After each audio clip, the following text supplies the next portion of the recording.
Magandang tanghali po at mga kapuso, ikinagagala ko pong pinakikilala sa inyong aking bagong partner na tagapagbalita tuwing tanghali. Walang iba kundi ang kilala nating tagagising sa umaga na si Miss Connie Sison. Thank you very much sa'yo, Rafi. At syempre, kinatutuwa ko na maging kapartner mo dito naman sa Balitang Hali at maging kasalo ng ating mga tagapanood. Dito nga po sa Balitang Hali at mga kapuso, syempre pa, oras na po para sa may init na balita. Umaasa si Pangulong Aquino na sa pamamagitan ho ng APEC Summit ay makakahikayat pa ang Pilipinas ng mas maraming dayuhang mamumuhunan sa bansa.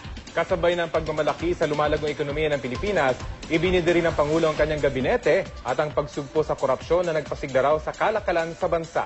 Balita hatid ni Cara David.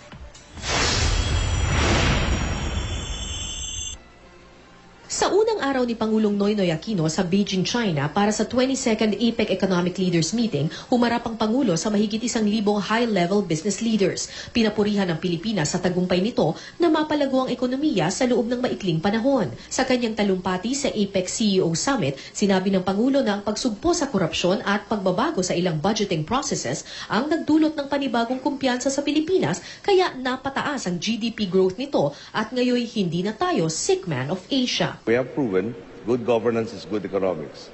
We assure all of you, our efforts will not stop here. We are looking to go from strength to strength. One way we are doing this is by making investments in our greatest resource, the Filipino people. Ang APEC ay binubuo ng 21 member countries kasama na ang China, Japan at Amerika. Halos kalahati ng kalakalan sa buong mundo ay umiikot sa rehiyong ito. Umaasa ang Pangulo na sa pamamagitan ng APEC Summit, makakahikayat pa tayo ng mas maraming foreign investors sa ating bansa. Bagamat Economic Forum ang APEC CEO Summit, hindi pa rin naiwasang mapag-usapan ng ilang isyong politikal, lalo na ang territorial issues sa China.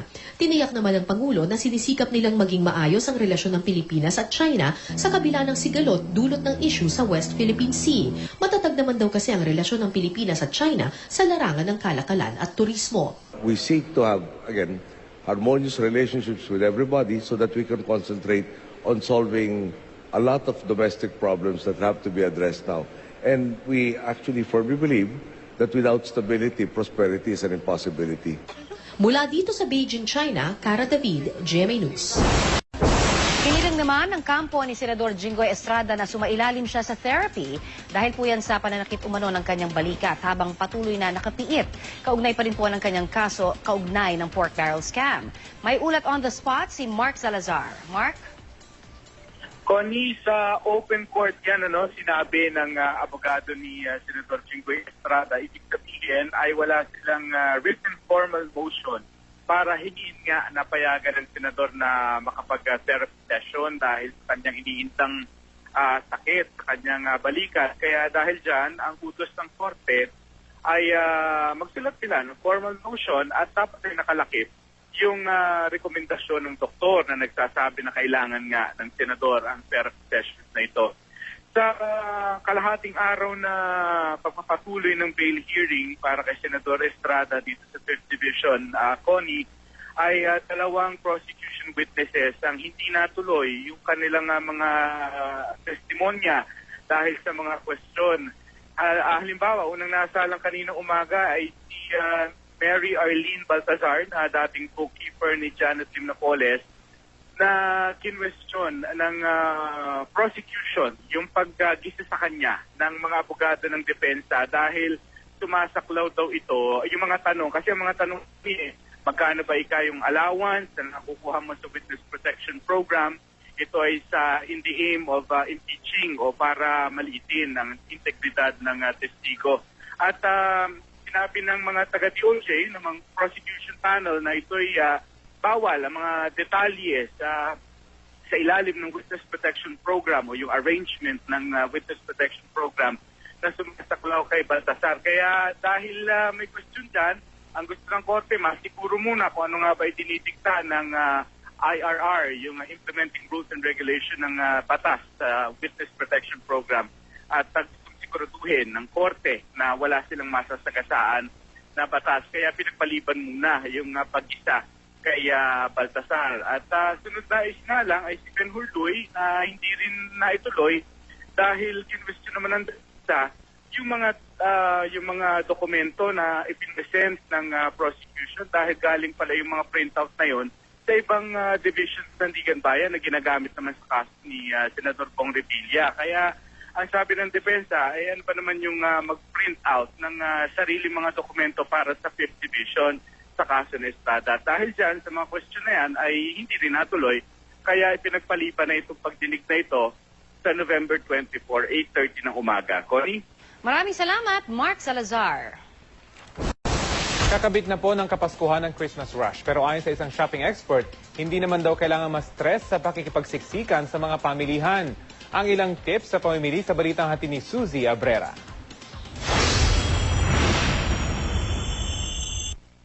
Sa pagbili ng panregalo, huwag nang magpaabot sa Christmas rush.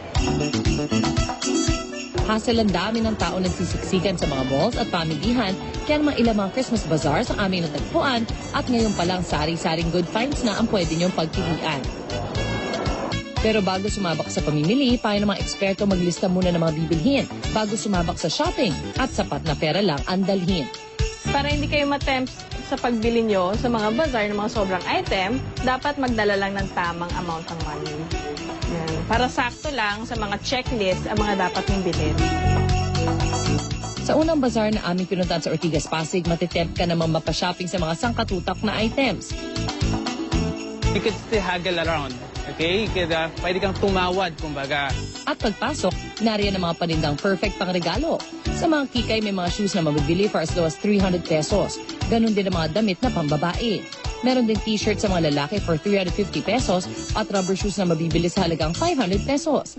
May panregalo din dito for the kids na ang mga presyo naglalaro from 20 to 400 pesos. Ang next all-out sale nila ay sa December 12, 13 at 14 sa isang mall naman sa Makati. Really affordable yung prices and maraming products. Ang next stop natin, isang mall naman sa Quezon Avenue, Quezon City.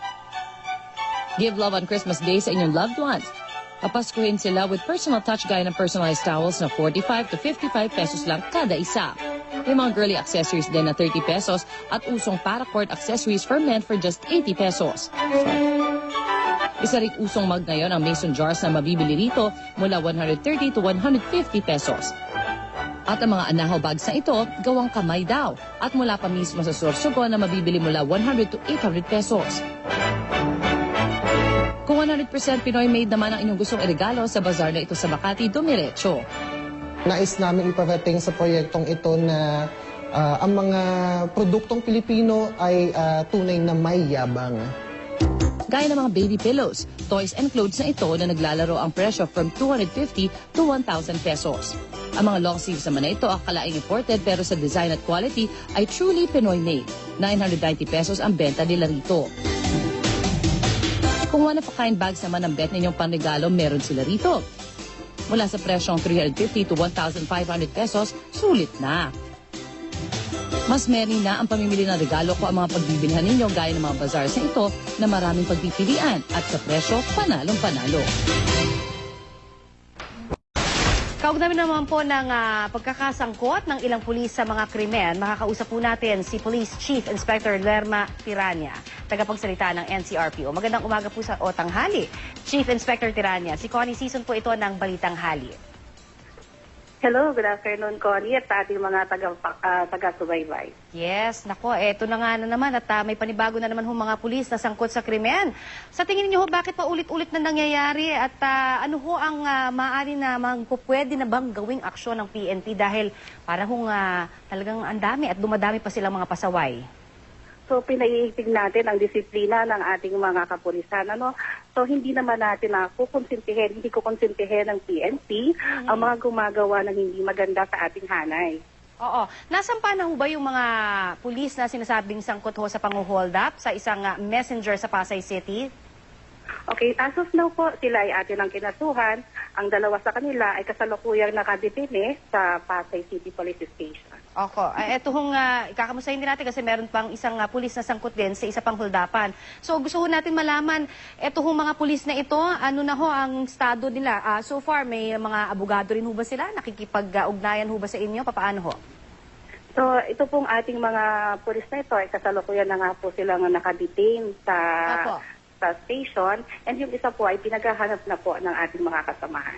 Yung baril na ginamit daw sa pang-hold up ay yung baril daw na kabibigay lamang ni Pangulong Aquino sa PNP noong Hulyo. Reaksyon niyo ho dito, ma'am? Okay, talagang hindi natin maiwasan, nandiyan na at nangyari na. So, though nalulungkot po tayo sa hindi magandang nangyari or pinagkagamitan ng nasabing baril, pero i-assure po natin na yung pong ating mga pulis, lalo na po yung mga bago natin ang mga PO1 at PO2, bibigyan po natin sila ng paalaala na dapat ay ayusin nila ang paggamit nila ng kanilang mga baril at ilagay po ito sa tamang gawain. Yes, ma'am. Sa inyo hong pakikipag-usap o yung mga previous na mga kaso rin ho ng mga pulis na sangkot sa krimen, ano ba talaga ang sinasabi nilang dahilan nila? No? Dahil hindi ho daw ba sila kontento pa doon sa sweldo, sa posisyon? Ano ho ba't natutulak pa yung kanilang sarili sa paggawa ho ng krimen? Gayong sila ho, kabilang syempre sa mga dapat nagpoprotekta sa lipunan. Siguro po, Ma'am Connie, ito ay kanilang personal nila na choice ito. Pero ang ating lang masasabi, ayusin natin ito at bibigyan natin ipilitin natin na i-uplift natin ang moral at ang disiplina ng ating mga pulis. Opo, speaking of moral, ma'am, kasi may mga nakakausap din kami mga pulis, sa interview natin, na kapag may mga ginagawa daw silang mabubuti, halimbawa, na nakakapagbigay din naman sila, syempre, ng mga resulta, sa mga raids, sa drugs, ganyan. Sila ho ay talagang nagkakaroon daw ng masamang pakiramdam, syempre, kapag yung kapwa nila pulis, nakikita nila, at yun pa yung patuloy daw na nagbibigay sa kanila ng masamang imahe. So, sa mga ganitong mga pulis, ma'am, ano ho ang mensahe ninyo? Yung mga hindi na talaga nadadala at patuloy hong nasasangkot sa krimen? So, Ms. Connie, hindi natin, ang PNP ay hindi po kukonsinte sa mga masamang gawi ng ating mga pulis. Kung ang ating mga pulis ay nakakagawa ng mga mabubuti or meron po silang mga accomplishment, ang ating pong regional director as well at ang ating chief PNP ay lagi pong handa na magbigay ng mga awards and commendations para po sa kanila. So kung dalawang bagay lamang po, yung mga gumagawa ng mabuti ay bibigyan natin ng gantimpala or awards, at yun naman pong mga gumagawa ng masama ay hindi po natin ito-tolerate. Sila po ay ating sasampahan ng kaaktibat na kaso. Good luck po, ma'am, ha? Sana ho, masawatan na natin lahat ng mga kriminal, lalong-lalo yung sa mga hanay ng pulis na po natin. Maraming salamat kay Police Chief Inspector Lerma Tirania, tagapagsalita ng NCRPO. Mga kapuso, 2 araw matapos ang unang anibersaryo ng hagupit ng Bagyong Yolanda, bumanat si Presidential Assistant for Rehabilitation and Recovery Secretary Panfilo Lacson laban sa mga kritiko sa ipinapatupad na rehabilitation plan ng gobyerno. May ulat on the spot si Maki Pulido. Maki? Alam mo, Connie, naubos na raw kasi ang pasensya ni Secretary Ping Lacson, kaya siya nakabanat o nakapaghayag ng mga ganitong kritisismo laban nga sa mayor ng Tacloban City. Ang pagkakasabi lang naman nila ay kung may humaharang man sa total recovery ng Tacloban City, isa na rito yung mismong alkalde ng Tacloban City na si Mayor Alfredo Romualdez. Ito yung nabanggit nga ni na Secretary Ping Lacson dito sa press conference ngayong umaga, kung ihahambing daw si Romualdez sa performance ng iba pang mga mayor o LGU officials ng iba pang mga lugar na nasalanta ng bagyo ay below par o medyo palpak kung ikukumpara sa iba pang mga LGU officials. Sabi ni Lacson, may ilang pagkakataon si Romualdez ang mismong dahilan nga ng delay. Halimbawa, nung nag-uumpisa pa lang daw ang recovery effort, lumapit itong si Romualdez kay Lacson at hiningi niya na iparelease yung internal revenue allotment o yung mismong budget ng syudad. So, ginawan daw ito ng paraan ni Lacson at nag-release ang Department of Budget and Management ng hindi lamang 3 buwan katulad ng mga hinihingi ni Romualdez, kundi 6 na buwan na internal revenue allotment ang nirelease ng department na nirelease para sa Tacloban City. Pero nang nirelease na o nandun na, hawak na ng Tacloban City yung budget, bigla daw tinatanggihan na ito ng mayor ng Tacloban na si Romualdez. Kung ano man daw kadahilanan, hindi naman masabi ni Ping Lacson. At isa pa raw na kaso ay minsan humingi daw ng request itong si Romualdez na mag-repair ng Astrodome. Ito yung naging tirahan ng mga nasalanta ng Bagyong Yolanda sa Tacloban. Pero nung andyan naman na raw, nagbigay ang DILG ng nasa 230 million pesos para ma-repair ang Astrodome, bigla na namang nagbago ang isip nitong si Romualdez at sinabi niya na ay hindi na repair para sa Astrodome, kundi ang kailangan na namin ay magpagawa ng bagong City Hall at saka palengke. Kung ganito daw sana kasi nung umpisa pa lamang ang gusto ni Romualdez, sana yun ang ginawa niya dahil hindi daw DILG ang magre-release ng pondo kundi DPWH. Kaya nga sinasabi kanina ni Ping Lacson na minsan nagiging cause of delay pa ang mismo nga mayor ng Tacloban City at kaya siya napupuno ay lagi daw naririnig ni Ping Lacson na sinasabi ni Mayor Romualdez na wala raw pondo na ibinibigay ang national government, pero ito ngang DILG ay isa lamang halimbawa na may hawak na pondo na downloaded mula sa DILG to the Tacloban City Hall or LGU at hawak yan ng LGU ng Tacloban. Kaya nga sinasabi ni Ping Lacson ay kasinungalingan ang sinasabi ni Romualdez na wala siyang natatanggap na pondo mula sa national government at simula bukas ay i-check nitong si Secretary Ping Lacson kung saan na napunta or nagastos yung mga na-download na pera mula sa national government papunta sa Tacloban LGU. Ang isa pa sa binabanggit kanina ni Secretary Lacson ay sinusuportahan pa raw ni Mayor Romualdez ang mga anti-government supporters. Nadiskubre nga raw niya na tambak ng mga anti-government placards ang likuran ng City Hall at minsan pa ay nadiskubre rin niya na mismong mga bus na binayaran ng City Hall ng Tacloban pumarada pa mismo dun sa City Hall ng Tacloban. Ibig sabihin, ito daw ay nirentahan at naghakot pa sila ng mga magrarally laban sa gobyerno mula pa sa labas ng Tacloban para lamang may magprotesta laban sa sinasabi nga raw na kabagalan ng gobyerno sa pag-rehabilitate ng Tacloban City. Pakinggan natin ang bahagi ng naging pahayag ni Secretary Lacson. Just 2 days ago, while commemorating the first year anniversary of Yolanda, anti-government placards were seen stuck at the back of City Hall of Tacloban. Compare this attitude to the mayors of Tanawan and Javier, both in Leyte, Lawaan and Giwan in Eastern Samar, and the governors of Samar, Iloilo, Cebu, and Palawan, and many other local executives who, despite being either members of the political opposition or allies, but not in the so-called inner circle, were able to undertake significant accomplishments in their respective constituencies. Alam mo, Connie, ang laging sinasabi kanina nila Secretary Lacson ay sana isang tabi ni Romualdez ang politika at isipin muna niya ang kanyang mga constituents.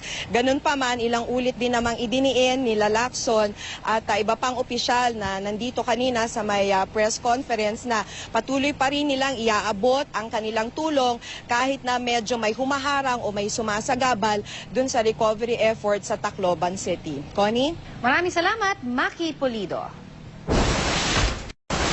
Natagpuan ang isang inabando ng bagong panganak na sanggol sa isang lalagyan ng patapon na prutas sa barangay Bahay Toro sa Quezon City. Agad iturn over ang sanggol sa mga opisyal ng barangay. May ulat on the spot si Jay Sabales. Jay. Rafi, isang bagong panganak na sanggol nga ang turn over dito sa may barangay Bahay Toro sa Quezon City kaninang alas 6 ng umaga. Narito ang report. Ayon kay Helardo Cabarubias, DPSO, nilapitan daw siya ni Cherry Amorin na kapitbahay niya ukol sa isang baby na kanyang napulot. Nag-aabang daw siya ng masasakyan na jeep at itong si Amorin sa harap ng Tandang Sora Market alauna na madaling araw nang may marinig siyang umiiyak. Akala niya raw ay isa lamang itong puti, ngunit pagtingin niya, ito na pala ay isang bata. Nakabalot sa sirang t-shirt ang tiyan ng bata, may dugo pa sa katawan at nakadikit pa ang umbilical cord. Nakalagak daw ang baby sa may lalagyan ng mga patapon na prutas. Inuwi niya panandalian sa kanyang pamilya sa Valenzuela City. Binalot siya kumot ang bata at bumalik sa inuupang bahay sa San Bedelvis. Dito na niya pinuntahan ang kapitbahay na tiga BPSO. Alas 6 ng umaga nang i-turn over sa barangay hall ng barangay Bahay Toro ang baby. Pinangalanan nila ang 6 pounds na baby boy na Angelo November. Binigyan na rin ng anti-TB at vitamin K si baby sa Barangay Center. Sa ngayon ay dinala na si Angelo sa Quezon City General Hospital para sa dagdag pang medical attention. Doon na rin formal na ito turn over ang sanggol sa Social Service Development Department ng Quezon City. Pagdaan daw ganyan, may umiiyak na kala niya pusa. Nakita niya nga yung bata, di kinuha niya na po yun. Inuwi dahil gabi, wala naman siya matutunoberan. Dahil siyempre gabi na. Nung dumating siya rito sa barangay, nakabalot siya ng kumot, tapos yung pinakabanda sa tiyan niya, sa pusod niya, is may brown na t-shirt. Then sinilip ko siya, kasi nga sabi ko, ba't nakahubad? Pagbukas ko dun sa kumot, nakita ko may pusod pa, buo pa yung pusod niya as in mahaba pa. Tapos marumi siya, may mga blood pa siya sa mga legs niya, at saka yung dumi niya. Meron siyang mga dumi sa legs at saka sa paa puno. Kaya sabi ko, bagong panganak siya. Patuloy naman daw imbestigahan ng mga otoridad ang naturang insidente at intervene pa rin nila itong si Cherry Amorin para malaman niya ang katotohanan tungkol dito at baka nagmamasakali sila na baka mahanap pa nila ang ina ng sanggol. At yan muna ang latest mula dito sa Barangay Bahay Toro, Quezon City. Balik si Rafi. Maraming salamat, Jay Sabale. Samantala, huli sa entrapment operation ang isang lalaking nambibiktima umano ng mga operator ng UV Express. Ang modus ng suspect na nagpakilalang may koneksyon sa LTFRB ay nag-aalok ng peking prangkisa kapalit ho ng malaking halaga. Balitang hatid ni Emil Sumangil, exclusive.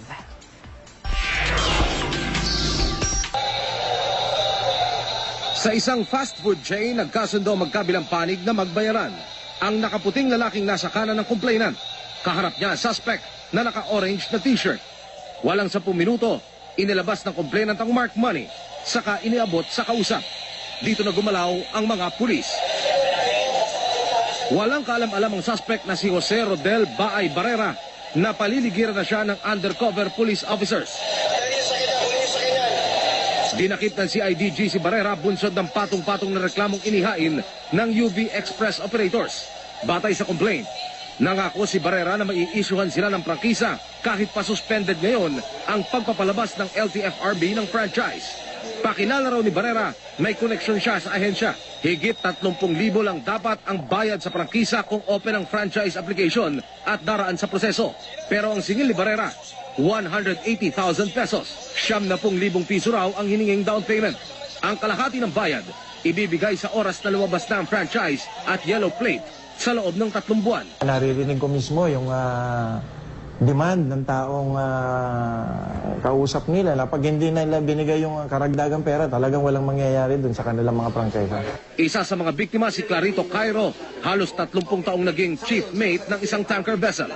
Nakapagbayad na raw siya ng 120,000 pesos kay Barrera noon pang Marso. Yung pera na yun, pinaghirapan ko rin yun na makaipon ako. Dahil nga sa retired na ako, hindi na ako pwedeng bumalik sa barko. Okay. Kaya naghangad ako na magkaroon ako ng urban at magkaroon din ng legal na prangkisa. Nakausap ng GMA News ang suspect. Lehitimo raw ang transaksyong ito. Yung mga approval na po yan, nila mandate doon sa tagal po kasi ng processing. Pero sabi ng CIDG, sa kanilang verification sa LTFRB, lumalabas na hindi nila tauhan si Barrera at wala siyang anumang kaugnayan sa LTFRB. We don't have to deal with fixers. No? Ang kailangan tayo, kung mayroon tayong kailangan dito, katulad nitong prangkisa na to, makipag-usap tayo doon talaga mismo sa mga taong nasa sa loob ng opisina. Emil Sumangil, GMA News. Inaasahan ng maglalabas ang desisyon ang Department of Justice sa kaso ng pagpatay kay international racing champion na si Enzo Pastor sa susunod na buwan. Umaasa ho ang pamilya ni Pastor na mapapanagot ang mga nasa likod ng krimen. May ulat on the spot si Lia Manialac del Castillo. Lia? Connie, muling idiniin ng ama ng pinaslang na international racing champion na si Enzo Pastor na ang dapat managot sa pagpatay sa kanyang anak ay ang asawa nitong si Dalia at di umano'y kinakasama na si Sandy de Guzman. Sa kanyang reply affidavit, sinabi ni Tomas Pastor na sa halip na maabsuelto, lalo lang napatunayan na guilty sa pagmamastermind sa pagpatay kay Enzo si de Guzman sa isinumite nitong CCTV ng entrapment operation sa kanya ng mga pulis nitong Agosto. Bagamat hindi raw nakita sa CCTV ang aktwal na abutan ng 50,000 pisong bonus, Sa itinuturong gunman na si PO2 Edgar Angel, pinapatunayan naman daw ng video na totoong nagkita ang dalawa. Nauna nang iginiit ng kampo ni De Guzman na base sa CCTV na set up lang daw ito at itinanggi nitong inabutan niya ng pera si Angel para sa pagpatay kay Enzo. Kinwestiyon din ng kampo ni Pastor ang hindi pagtanggi ni De Guzman sa di umano'y relasyon nila ni Dalia dahil matibay na motibo raw ito para sa krimen. Tumanggi nang magkomento ang kampo ni De Guzman at hindi na rin sila maghahain pa ng sagot. Samantala, umaasa ang kampo ni Pastor na pagbibigyan sila ng Makati RTC na makita muli ang kanilang mga apo. Naghain kasi kamakailan ng petisyon ang mga magulang ni Dalia na pinagbabawalan ang mga pastor na makita ang kanilang mga apo. Duda ng mga magulang ni Enzo, bine-brainwash na ng pamilya ni Dalia ang kanilang mga apo. Posible rin daw na ang mga naiwang ari-arian ni Enzo ang motibo sa likod ng pagigiit ng mga magulang ni Dalia na makuha ang custody at guardianship ng dalawang bata. Tinataya ko ni naaabot sa 20 to 25 million pesos ang halaga ng naiwang car racing business, taxi business, condominium unit at insurance ni Enzo na otomatiko raw mapupunta sa kanyang mga anak o sino mang guardian ng mga ito ang hahawak kung wala na ang kanyang asawa. Sana raw bago man lang magpasko, makita man lang nila ang kanilang mga apo, maging ang mga abo raw ni Enzo na hawak din ni Dalia. Nakakalungkot nga raw na nitong nakalipas na undas ni hindi man lang nakasama ng pamilya Pastor ang labi ni Enzo dahil hawak ni Dalia ang mga abo nito. Submitted for resolution na Connie ang kaso ng pagpatay kay Enzo Pastor at inaasahang sa mga susunod na buwan ay madedesisyonan na ito ng DOJ. Connie? Maraming salamat, Lia Manyalak del Castillo. Nangako ang sandatahang lakas na gagawin nilang lahat para tiyakin magiging maayos ang pag-quarantine sa parating na mahigit 100 Pinoy UN peacekeepers mula sa Liberia. May ulot on the spot si Marisol Abduraman. Marisol? Rafi, handang-handa na ang Armed Forces of the Philippines sa pagsalubong sa 133 UN contingent na galing nga sa Liberia. Kabilang na nga riyan ang 108 na sundalo. Pero alam mo, Rafi, taliwas nga sa nakagawian nating Heroes Welcome para sa ating mga bayaning sundalo, agad silang idediretso sa Caballo Island sa Naik, Cavite. Doon nga sila magsasabsa sa ilalim sa 21 days quarantine paglapag nila mula sa base ops ng Villamor Air Base ngayong Wednesday. Sa isang ang ito na tinawag na Caballo Island sa Naik, Cavite, didiretso at mananatili ng 21 araw ang 133 na UN peacekeepers mula sa Liberia. Kabilang ng rito 108 na sundalo, 24 na pulis at isang miyembro ng BJMP. Isa sa ilalim kasi sila sa 21 araw na quarantine para matiyak na ligtas sila sa nakamamatay na Ebola. Pero paglilinaw ng AFP, kabilang ang mga peacekeepers sa no-risk category ng Ebola infection at nagnegatibo na sila sa ginawang Ebola screening test ng mga doktor ng United Nations Mission in Liberia. Pero isa sa ilalim pa rin sila sa quarantine bilang tugon sa kampanya ng gobyerno na manatiling Ebola virus disease-free ang bansa. Nakausap na raw ng AFP ang kanilang mga pamilya. Gagawin naman daw ng AFP ang lahat para maging maayos ang pananatili ng mga peacekeeper. May mga recreational facility doon, may signal ng telepono, meron pang libreng wifi at iba pa. May sistema rin ng paghahatid rapi ng mga supply gaya na lamang ng mga pagkain para matiyak na ligtas ang lahat. Para sa kaalaman ng lahat, Rafi, ito ay nananatiling Naval Base Station ng ng AFP. May mga do's and don'ts din daw na susundin ang mga nasabing contingent kapag nandoon na sila sa isla. Clinical assessment was strictly required for peacekeepers who are due for repatriation. To the family members of our gallant peacekeepers, I'd like to ask your patience for extending the absence of your loved ones. We have done everything to make their stay in the island paradise of Caballo a pleasant and memorable one. Rafi, alam mo, bagamat handang-handa na, mamayang hapon muling lilipad doon ang AFP sa pangunguna ng ngayon ni General Katapang at ng DOH para sa kanilang final inspection bago nga formally dumating itong ating mga contingents sa Miyerkules. Rafi? Maraming salamat, Marisol Abduraman. Samantala, dahil po sa kahirapan, matapos humagupit ang bagyong Yolanda, maraming kabataan ang napipilitan ng magtrabaho para matustusan ang kanilang mga pangangailangan. Ang ilan po sa kanila, isinasakripisyo na maging ang kanilang edukasyon. Balitang hatid ni Micaela Papa.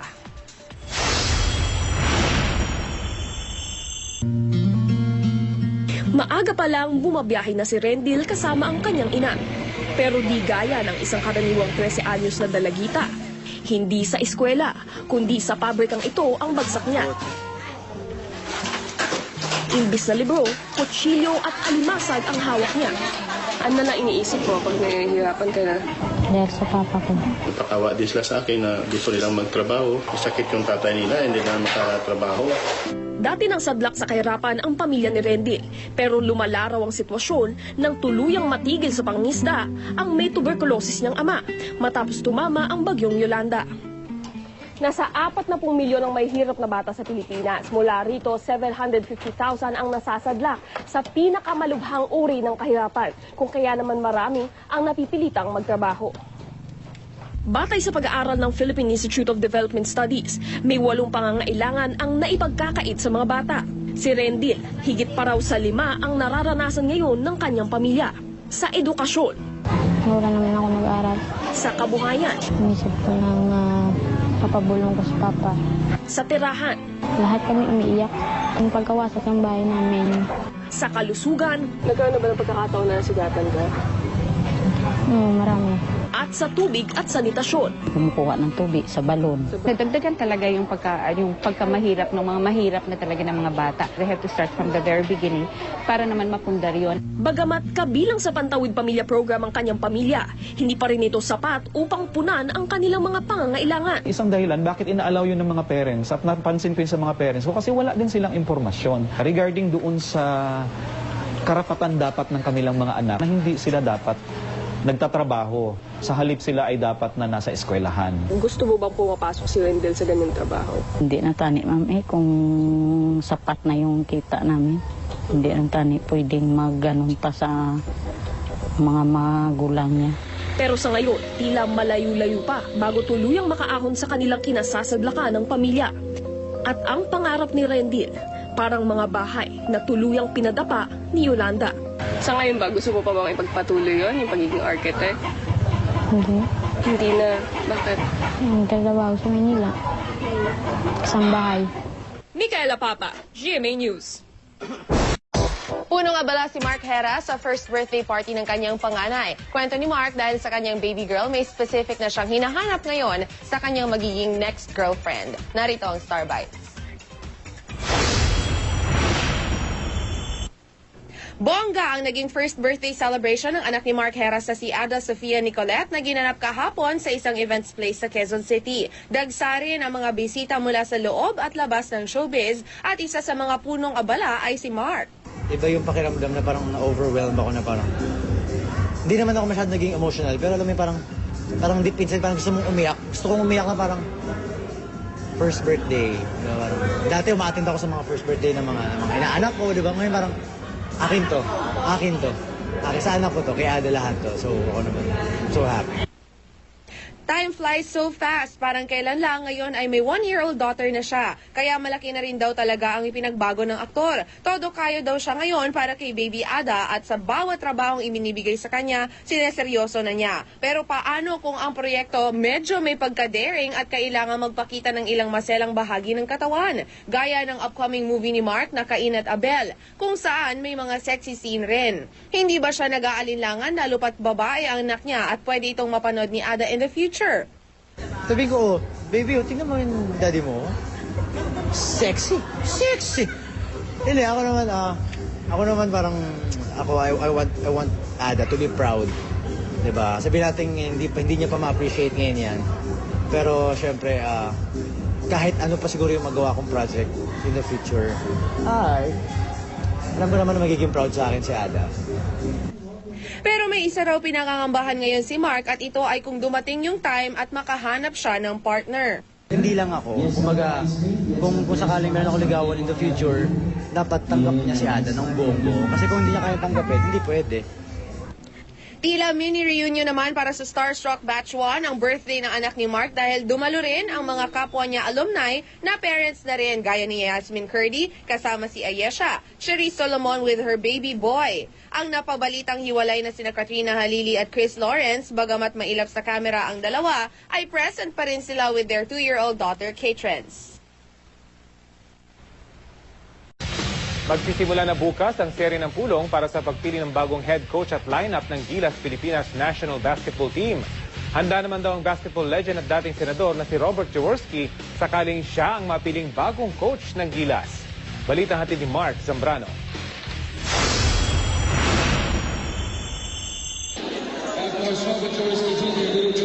Ipinarating ni dating senador at batikang coach na si Robert Jaworski na bukas siya sa pagko-coach sa Gilas Pilipinas National Basketball Team sakaling siya'y alukin. Ito ay sa paghahanda ng pambansang koponan para sa di bababang 9 na mga international meet sa 2015, kabilang ang 28th SEA Games sa Singapore at ang 28th FIBA Asia Championship sa China na nakatakda sa Agosto. It's going to be a tough job, but I think taking a serious look at it is not a bad idea because it's a calling. Nakatakda na ang serye ng mga meeting para bumuo ng criteria at shortlist sa pagpili ng head coach at team lineup ng Gilas Pilipinas. Una nang napagdesisyonan ng Samahang Basketball ng Pilipinas o SBP sa pamumuno ni Manny Pangilinan na balasahin ng national team roster, kabilang ang dating coach na si Chot Reyes. Ayon kay PBA Commissioner Chito Salud, unang agenda ang pagtalaga ng mga panuntunan sa pagpili ng head coach para sa pambansang koponan. Kasama sa komite sina SBP Vice Chairman Ricky Vargas, PBA Chairman Pato Gregorio, PBA Vice Chairman Robert Non at SBP Executive Director Sunny Barrios. Pero paglilinaw ni Salud, sa ngayon, wala pang pinalalistahan ng mga coach at players na maaaring isama sa Gilas program. Yung programa ng Gilas, basketball, buhay na buhay yan. No? At ang isang malakas na pagpapatunay dyan ay yung stronger collaboration between the SBP and the PBA para maituloy itong Gilas program. No? In fact, as I have previously said, we are very excited about this process, no? Kasi it gives all the stakeholders a channel to participate in the achievement of our goals.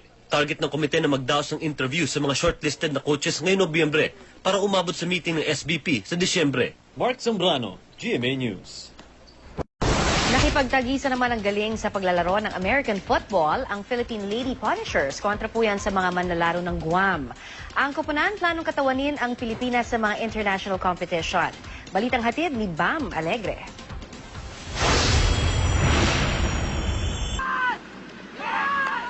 Pisikal na palakasan ng American football ang magkatunggaling koponan. Pipigilan ng isa't isang maitawid ang bola sa end zone sa pamamagitan ng mga tackle na masakit sa katawan. At dito sa Ascom Field sa Taguig noong Linggo, mga babae ang nagtagisan ng lakas. Ayon sa mga organizers, ito raw ang unang pagkakataon na naglaro ng organized American football ang mga babae dito sa Pilipinas at ang kanilang katunggali, ang Gridiron Divas na nagmula pa sa Guam. Sa sobrang intense ng kompetisyon, isa sa ating manlalaro ang nagkaroon ng minor injury. Natalo ang Philippine Lady Punishers sa score na 58-6. Pero malayo na raw ang narating ng ating koponan kahit mahigit isang taon pa lang na itatag. Karamihan sa ating mga manlalaro nagsimula sa flag football. Katulad ni Faith Bello na isa ring preschool teacher.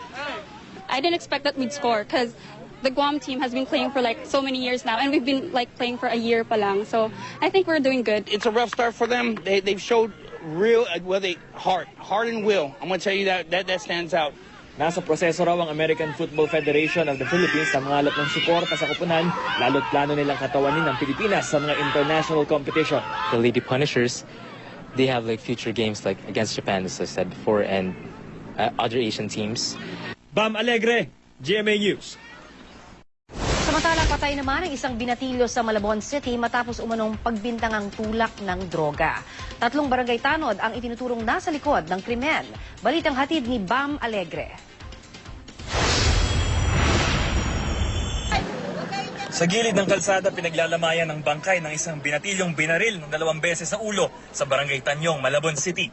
Alas 11 ng gabi nitong Biyernes, nananahimik daw sa bahay ang biktima nang bigla siyang damputin. Dinampot din daw ang kanyang ate at live-in partner nito ng mga lalaking may katungkulan daw sa barangay. Ayon sa kapatid ng biktima, dinala sila sa bahay ng barangay captain at doon daw niya huling nakitang buhay ang kapatid. Dinala naman po kami ng pagamutang bayan po para daw po sa verification. Kasi yung pagbalik po namin dyan sa barangay, after 10 minutes lang po may tumawag po na sa radyo nila. Salita daw po, mayroon daw pong batang natagpuan daw po sa Adante. Positibong kinilala ng mga kaanak ng biktima ang bangkay nito. Bukod sa tama ng baril, may mga bakas din siya ng pambubugbog. Ayon sa pamilya ng Binatilyo, hinalughog ng mga suspect ang kanilang bahay. Pinagbibintangan daw na tulak ng droga ang Binatilyo, pero wala naman nakitang bawal na gamot sa bahay. Nagsasampo po ako. Kaya lang po hindi matanggap po yung reklamo namin. Wala po kaming witness. Marami po nakakita pero wala po kasi naglalakas ng loob. Sa progress report ng mga pulis, 3 tanod ng Barangay Tanyong ang kinilala ng kapatid ng biktima bilang mga nasa likod umano ng krimen. Tinangay rin daw ng mga suspect ang mga gadget at pera ng mga biktima. Sinubukan ng GMA News na hinga ng pahayag ang punong barangay na si Julian Benaventura pero wala siya sa opisina. Bam Alegre, GMA News. Kanya-kanyang paraan ng paggunita ang ginawa ng mga kababayan nating nasalanta ng Bagyong Yolanda. Makalipas ang 1 taon, tuloy ang kanilang pagbangon, kasabay ng rehabilitasyong posibleng abutin pa ng 3 taon. Balita hatid ni Oscar Oida. Nagliwanag ang daan mula sa Tacloban Airport hanggang sa Barangay Tagpuro sa Tacloban City sa Leyte. Ang 20 kilometrong highway na puno ng kandila bilang paggunita sa unang anibersaryo ng hagupit ng Super Bagyong Yolanda. Isang cultural night naman ang isinagawa sa Palo, Leyte. Nagtanghal ng isang dula ang grupong PETA na pinamagatang Padayon. Umiikot ito sa istorya ng paghahanda para sa kalamidad. Umawit din ang Pinoy folk singer and composer na si Noel Cabangon. Pinailawan din muli ang mga bamboo light sa palibot ng Palo Cathedral na nasira ng bagyo. Sa Lanuza, Surigao del Sur, 1 minutong katahimikan at dasal ang kanilang inialay sa mga nasawi at biktima. Kasunod nito, nagpalipad sila ng mga sky lantern, hangad ng tuluyang pagbangon ng mga nasalanta. Pinailawan naman ng mga taga-Roa City sa Capiz ang Panay River. Matapos ang pagbibigay ng panalangin, nagpaanod sila ng mga kandila. 1 taon matapos ang trahedya, tuloy ang pagsibol ng mga istorya ng pagbangon. Sa kabila nito, hindi rin naiwasan ng mga biktima ng bagyo na isingit ang kanilang sama ng loob sa gobyerno. Sabi ni Secretary Panfilo Lacson, hindi Superman ang gobyerno. Ang rehabilitation at recovery plan ay posibleng abutin ng 2 hanggang 3 taon. Oscar Oida, GMA News. Sa panahon ng kalamidad, nangingibabaw pa rin ang kabayanihan ng mga Pinoy. Isa na rito ang babaeng sundalong nagpakaina sa mga bagong panganak na sanggol noong kasagsagan ng Bagyong Yolanda. Balita hatid ni Isay Reyes.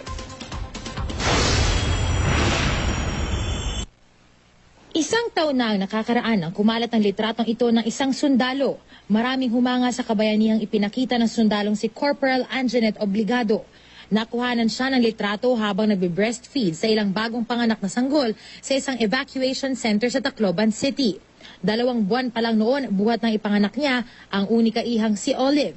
Kahit sinong mother, pag nandun sa sitwasyon na gano'n, pag nakita po yung nangyari sa kanila, gagawin din po para mag-survive lang yung mga babies doon.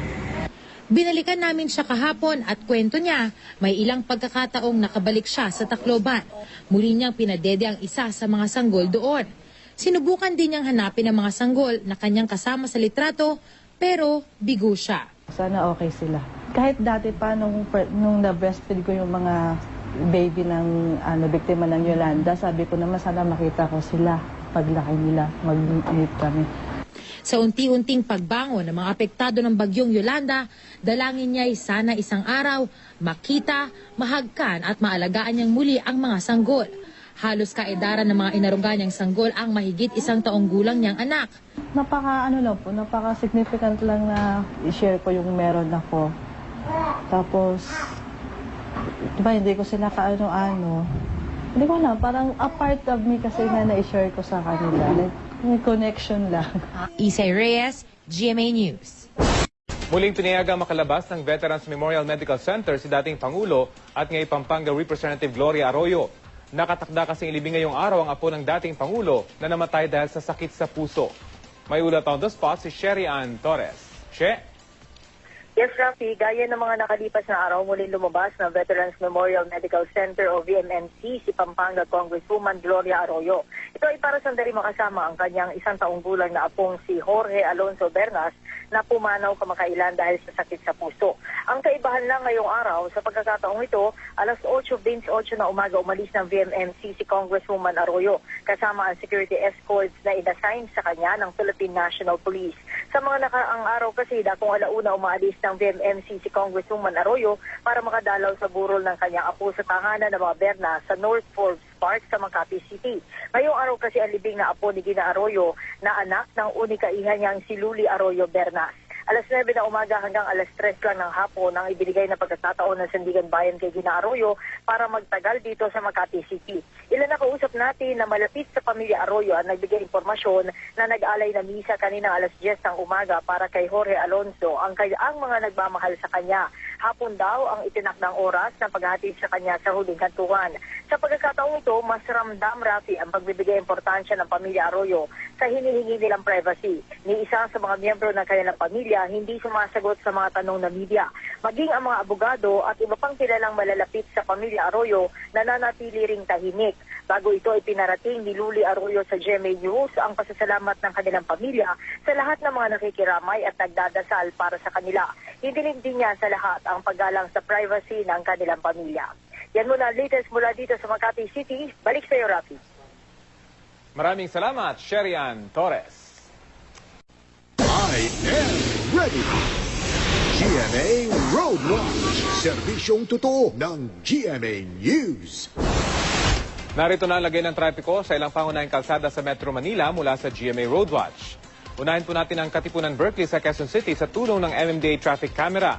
Yun pong nasa kaliwa ay mga patungo ng Tandang Sora, habang yung nasa kanan ay mga patungo naman ng Pasig. Sa ngayon po ay nag-iipon na yung trapiko dito sa mga patungo ng Tandang Sora. Doon po sa may stoplight, punong-puno na po na yung sasakyan patungo sa direksyon ng UP. Habang ito namang patungo sa direksyon ng Pasig ay medyo maluwag yung dali ng mga sasakyan, bagamat nagsisikip din dyan sa may stoplight. Sa mga galing po ito ng CP Garcia at UP at patungo nga sa direksyon ng Pasig at Makati. Alamin din natin ang usad ng trapiko sa tulong ng mga Wazer. Dito po sa may G. Araneta ay bumper to bumper na yung lagay ng trapiko sa mga magtutungo po sa direksyon ng San Juan. 14 kilometers per hour lamang po yung kanilang inire-report na average speed. Habang yung kabilang linya naman ay bumigat na rin yung dali ng mga trapiko. Ngayon lamang 21 kilometers per hour, moderate to heavy na po yan sa mga galing ng San Juan at patungo sa direksyon ng Quezon City. Dito naman po sa may Quezon Avenue ay may kabigatan na rin po yung dali ng mga sasakyan. Moderate to heavy yung mga patungo po ng EDSA mula sa Maynila. 19 kilometers per hour magsisimula yan at medyo magiging heavy ng kaunti bago po kayo makarating sa may EDSA. Yung kabilang direksyon naman po ay walang inire-report na pagsisikip ng daloy ng trapiko ang ating mga Wazer. Ito po ang latest mula sa GMA Road Watch. Maaari nyo ring i-download ang Waze application sa inyong smartphone at sumama sa lumalaking Wazer community na ready maghatid ng real-time traffic situation habang kayo on the road. Magplano para sigurado I am ready. Serbisyong totoo ng GMA News. Patay naman ang 4 na lalaki matapos umanong igapos at pagtatagain sa Nabunturan, Compostela Valley. Ayon sa pulisya, unang nakita ang nakagapos na bangkay ng isang caretaker ng mga pananim sa lugar. Ang 3 iba pang biktima naman nakita sa sagingan.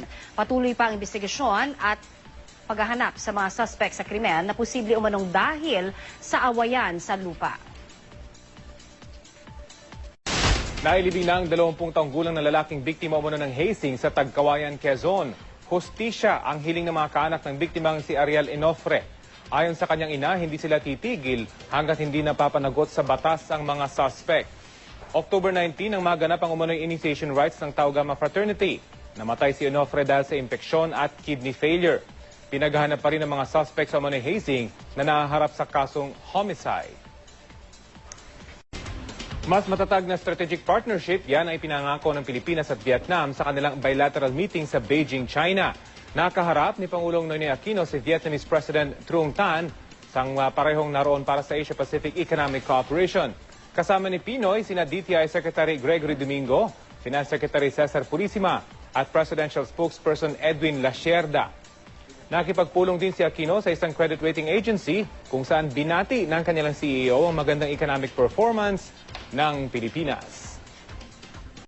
Naglabas naman ng pahayag ang BPI Globe Banco ukol po sa ginawang protesta ng ilang guro sa Quezon City noong nakaraang linggo dahil po yan sa umano'y delay sa kanilang allowance.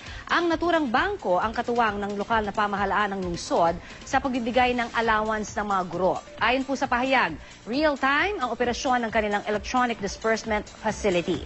Dahil isang mobile-based savings bank, magagamit po ang bangko accounts kahit pa walang load at sa kahit anong mobile phone.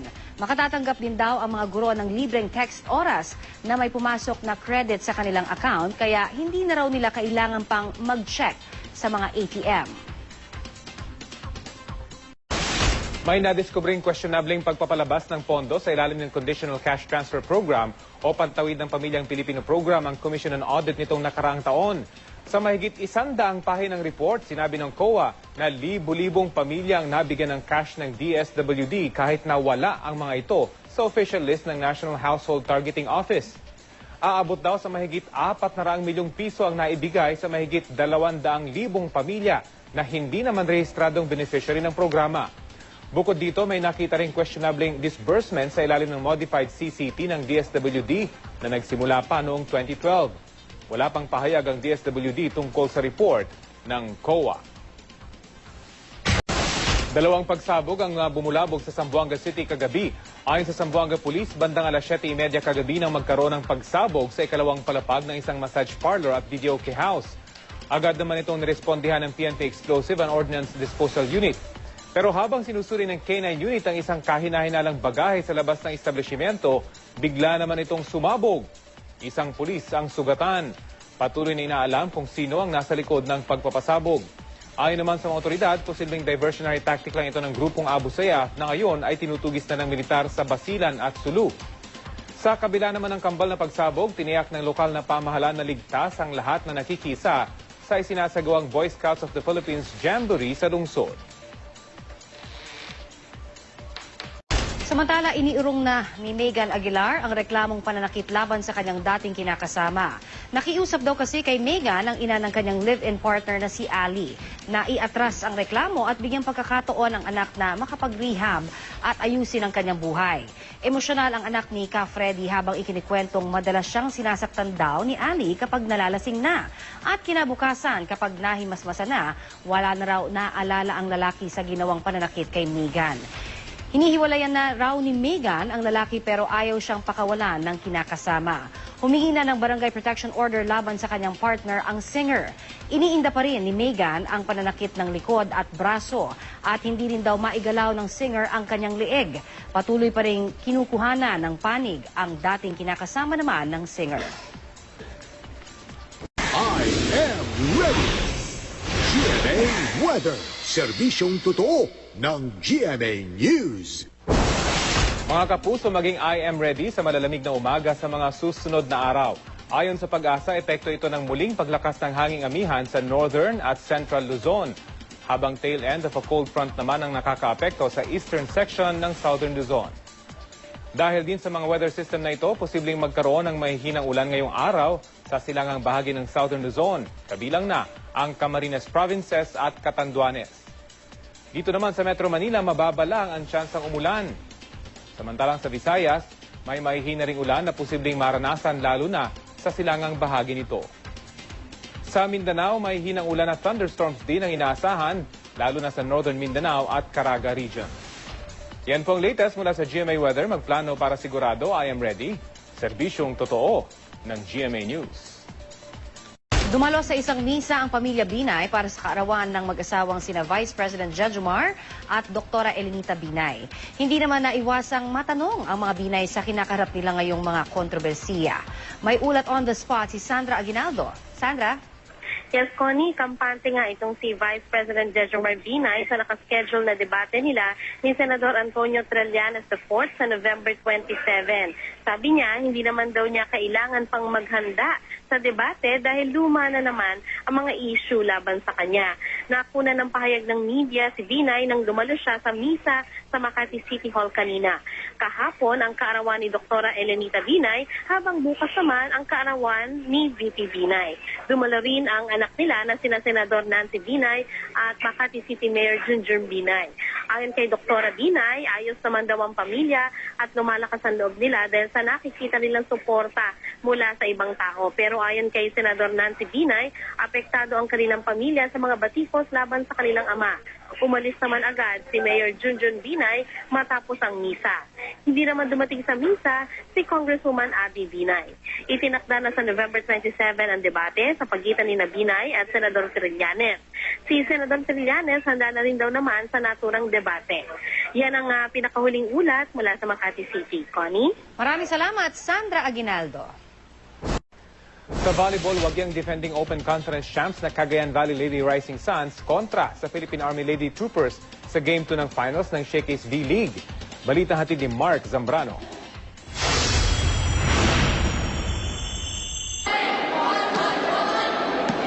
Sa kauna-unahang pagkakataon sa kasaysayan ng V-League, nasaksihan ng mga fans ang men's division kung saan nagtapat ang Sistema Active Smashers at Instituto Estetica Manila Volley Masters sa best-of-3 final series. Matinding blocking ang pinakita ng IAM sa Game 2 na nagtapos sa score na 3-2. Tabla ang men's division sa 1-all at kailangan pa ng do-or-die game. Next year, when we start the next season, we will have 3 conferences again. Because of the reaction we have received, we will include men's volleyball. Makapigil hininga din ang finals Game 2 sa women's division kung saan nagtapat ang defending Open Conference champions na Cagayan Valley Lady Rising Suns at Philippine Army Lady Troopers. Partikular na sinubaybayan ng star player ng Army na si Rachel Andakis at si Aiza Maizo Pontillas na Cagayan Valley. Inabot ng 5 sets bago matapos ang laban at nawagi ang Lady Rising Suns sa score na 3-2. Bagamat kinabahan ay sinunod lang daw ng Lady Rising Suns ang kanilang game plan kahit alam nilang walang talo ang Lady Troopers bago pumasok sa finals. Ini-enjoy lang namin yung bawat set, yung bawat ginagalaw namin sa loob na sabi namin na magtulong-tulong lang kami para matapos namin yung game na to. Hinirang din si Pontillas bilang most valuable player at best scorer. Mapapanood ang V-League sa GMA News TV. Mark Zambrano, GMA News. Habang papalapit ang araw ng laban, mas relax na ang gagawing ensayo ni pambansang kamao Manny Pacquiao para sa bakbakan nila ni Chris Algieri sa November 23. Mula sa General Santos City, may ulat on the spot si Mav Gonzalez. Mav?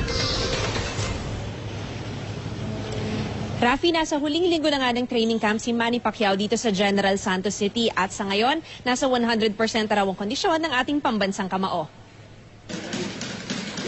Unti-unti nang gagaan ang paghahanda ni pambansang kamao Manny Pacquiao para sa laban nila ni Chris Algieri. Ito na kasi ang huling linggo ng training camp niya rito sa General Santos City bago sila pumunta ng Macau. Kailangan natin ng ingat kasi unpredictable kasi yung weather. Minsan umuulan, minsan umiinit. Hindi natin maiwasan na kasi po ninubuhay. Yun ang pinakamahirap sa lahat kasi nasa 100% na yung kondisyon niya. Tsaka ngayon, waking na to, pababa na tayo cool down na Kaninang alas 6:30 ng umaga, tumakbo sa Sarangani si Pacman. 8 kilometro ang tinakbo niya sa bundok papuntang Pacman Beach. Kahapon magkakasama namang nagsimba ang pamilya Pacquiao dito pa rin sa Gensan. Naroon sina Manny at Jinky, pati ang 5 nilang anak. Nakikanta ng worship songs na Bisaya sila Manny. Maraming tao rin ang dumalo sa church service ng The Word for Everyone Movement Incorporated. Rafi, mamayang hapon magkakaroon naman si Pacman ng gym training dito pa rin sa Gensan at simula nga ngayong Lunes ay bababa na at mababawasan na yung kanyang ensayo bago yung laban nila ni Chris Algieri sa November 23. Rafi? Maraming salamat, Mav Gonzalez. Formal nang sinampahan ng kasong qualified rape ang pulis na ng abuso umano sa isang babaeng kabilang sa mga inaresto sa raid sa Pasay City. Mula naman sa NBI sa Maynila, may ulat on the spot si John Consulta. John? Tama ka dyan, Connie. Isinampa na nga ang kasong qualified rape laban dito sa Sinibak na si Police Superintendent Erwin Emelo ng Southern Police District. Ayon sa mga source sa NBI, bukod sa biktima ay 5 pang testigo ang nagpatunay sa nangyaring pang-aabuso sa isang 29 anyos na babae na itinago sa pangalang Laila sa loob mismo ng tanggapan ni Emelo matapos silang arestuhin sa isang raid ng SPD. Qualified rape ang isinampa dahil ginamit umano ni Emelo ang kanyang kapangyarihan para maisagawa ang pang-abuso at naganap ito habang nasa ilalim ng kanyang kustodiya. Samantala, Connie, kinilala naman sa 48 anibersaryo ng NBI ang papel na ginagampanan ng media sa pagsulong ng adikain ng NBI. Kabilang sa binigyan ng pagkilala ang GMA7 reporters na sina Emil Sumangil, Salima Refran at ang inyong lingkod. Kinilala rin ang DCWB radio reporters na sina Carlo Mateo at Cecil Villarosa sa kanilang kontribusyon.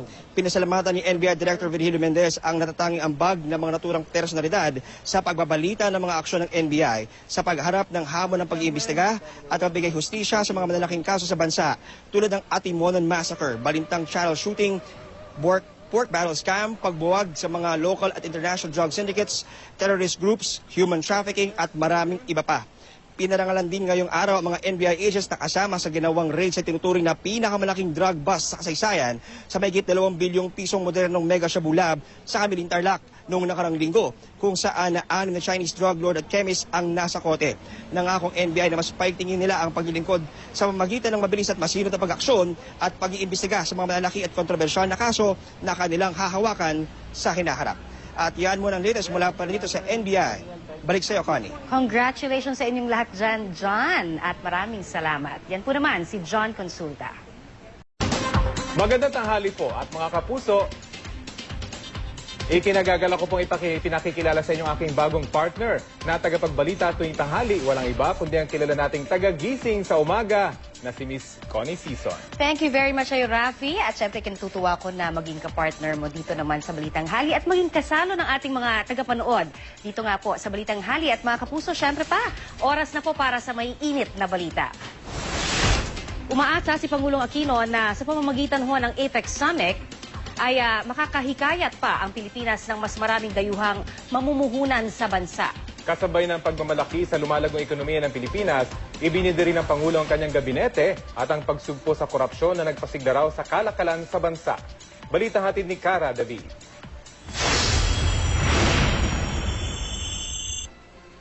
Sa unang araw ni Pangulong Noynoy Aquino sa Beijing, China para sa 22nd APEC Economic Leaders Meeting, humarap ang Pangulo sa mahigit 1,000 high-level business leaders. Pinapurihan ng Pilipinas sa tagumpay nito na mapalago ang ekonomiya sa loob ng maikling panahon. Sa kanyang talumpati sa APEC CEO Summit, sinabi ng Pangulo na ang pagsugpo sa korupsyon at pagbabago sa ilang budgeting processes ang nagdulot ng panibagong kumpiyansa sa Pilipinas, kaya napataas ang GDP growth nito at ngayon hindi na tayo sick man of Asia. We have proven good governance is good economics.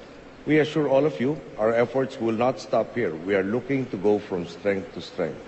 One way we are doing this is by making investments in our greatest resource, the Filipino people. Ang APEC ay binubuo ng 21 member countries kasama na ang China, Japan at Amerika. Halos kalahati ng kalakalan sa buong mundo ay umiikot sa rehiyong ito. Umaasa ang Pangulo na sa pamamagitan ng APEC Summit, makakahikayat pa tayo ng mas maraming foreign investors sa ating bansa. Bagamat Economic Forum ang APEC CEO Summit, hindi pa rin naiwasang mapag-usapan ng ilang isyong politikal, lalo na ang territorial issues sa China.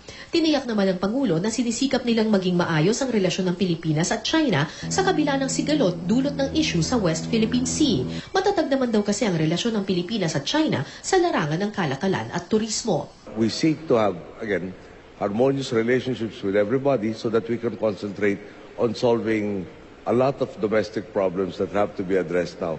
And we actually firmly believe that without stability, prosperity is an impossibility. Mula dito sa Beijing, China, Cara David, GMA News. Hiniling naman ng kampo ni Senador Jinggoy Estrada na sumailalim siya sa therapy dahil po yan sa pananakit umano ng kanyang balikat habang patuloy na nakapiit. Kaugnay pa rin po ng kanyang kaso kaugnay ng pork barrel scam. May ulat on the spot si Mark Salazar. Mark? Connie, sa open court yan, sinabi ng abogado ni Senador Jinggoy Estrada, ibig sabihin ay wala silang written formal motion para hingin nga na payagan ng senador na makapag-therapy session dahil sa kanyang iniintang sakit sa kanyang balikat. Kaya dahil dyan, ang utos ng korte ay magsulat sila ng formal motion at dapat ay nakalakip yung rekomendasyon ng doktor na nagsasabi na kailangan nga ng senador ang therapy session na ito.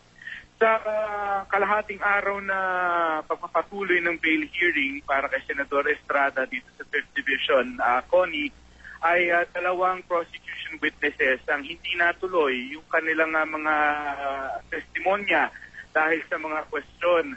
Halimbawa, unang nasalang kanina umaga ay si Mary Arlene Baltazar, na dating bookkeeper ni Janet Lim Napoles, na kinwestiyon ng prosecution yung paggisa sa kanya ng mga abogado ng depensa dahil sumasaklaw daw ito yung mga tanong. Kasi ang mga tanong magkano ba yung allowance na nakukuha mo sa Witness Protection Program? Ito ay in the aim of impeaching o para maliitin ang integridad ng testigo. At sinabi ng mga taga-DOJ, ng mga prosecution panel, na ito ay bawal ang mga detalye sa ilalim ng Witness Protection Program o yung arrangement ng Witness Protection Program na sumasaklaw kay Baltasar. Kaya dahil may question dyan, ang gusto ng korte, masiguro muna kung ano nga ba idinidikta ng IRR, yung Implementing Rules and Regulation ng batas sa Witness Protection Program. At gustong siguraduhin ng korte na wala silang masasagasaan na batas. Kaya pinagpaliban muna yung pag-isa kay Baltasar. At sunod na isna lang ay si Ben Hurluy na hindi rin naituloy dahil kinwestiyon naman ng data yung mga dokumento na ipinresent ng prosecution dahil galing pala yung mga printout na yon sa ibang divisions ng Ligan Bayan na ginagamit naman sa kaso ni Senador Bong Revilla. Kaya ang sabi ng depensa ay ano pa naman yung mag-print out ng sarili mga dokumento para sa 5th Division sa kaso ni Estrada. Dahil dyan sa mga question na yan ay hindi rin natuloy, kaya ipinagpaliban na itong pagdinig na ito sa November 24, 8:30 ng umaga. Connie? Maraming salamat, Mark Salazar. Kakabit na po ng Kapaskuhan ng Christmas rush. Pero ayon sa isang shopping expert, hindi naman daw kailangan ma-stress sa pakikipagsiksikan sa mga pamilihan. Ang ilang tips sa pamimili sa balitang hatid ni Suzy Abrera.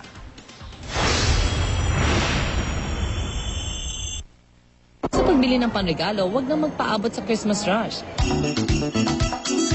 Hassle ang dami ng tao nagsisiksikan sa mga malls at pamilihan, kaya naman ilang mga Christmas bazaar sa aming natagpuan at ngayon palang sari-saring good finds na ang pwede niyong pagpilian.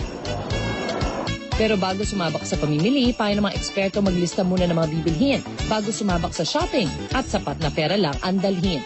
Para hindi kayo matempt sa pagbili nyo sa mga bazaar ng mga sobrang item, dapat magdala lang ng tamang amount ng money.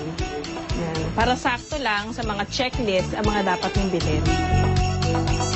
Sa unang bazaar na aming pinuntahan sa Ortigas, Pasig, matitempt ka namang mapashopping sa mga sangkatutak na items. You could still haggle around. Okay? Kaya pwede kang tumawad, kumbaga. At pagpasok, nariyan ang mga panindang perfect pang regalo. Sa mga kikay, may mga shoes na mabibili for as low as 300 pesos. Ganon din ang mga damit na pambabae. Meron ding t-shirt sa mga lalaki for 350 pesos at rubber shoes na mabibili sa halagang 500 pesos. May panregalo din dito for the kids na ang mga presyo naglalaro from 20 to 400 pesos. Ang next all-out sale nila ay sa December 12, 13 at 14 sa isang mall naman sa Makati. Really affordable yung prices and maraming products. Ang next stop natin, isang mall naman sa Quezon Avenue, Quezon City. Give love on Christmas Day sa inyong loved ones. Papaskuhin sila with personal touch gaya ng personalized towels na 45 to 55 pesos lang kada isa. May mga girly accessories din na 30 pesos at usong paracord accessories for men for just 80 pesos. Isa rin usong mug ngayon ang mason jars na mabibili rito mula 130 to 150 pesos. At ang mga anahaw bags na ito, gawang kamay daw at mula pa mismo sa Sorsogon na mabibili mula 100 to 800 pesos. Kung 100% Pinoy made naman ang inyong gustong iregalo sa bazaar na ito sa Makati, dumiretso. Nais namin iparating sa proyektong ito na ang mga produktong Pilipino ay tunay na may yabang. Gaya ng mga baby pillows, toys and clothes na ito na naglalaro ang presyo from 250 to 1,000 pesos. Ang mga long sleeves naman na ito akalaing imported pero sa design at quality ay truly Pinoy made. 990 pesos ang benta nila rito. Kung one-of-a-kind bags naman ang bet ninyong panregalo, meron sila rito. Mula sa presyong 350 to 1,500 pesos, sulit na. Mas merry na ang pamimili ng regalo ko ang mga pagbibilhan ninyo gaya ng mga bazaars na ito na maraming pagpipilian at sa presyo panalong-panalo.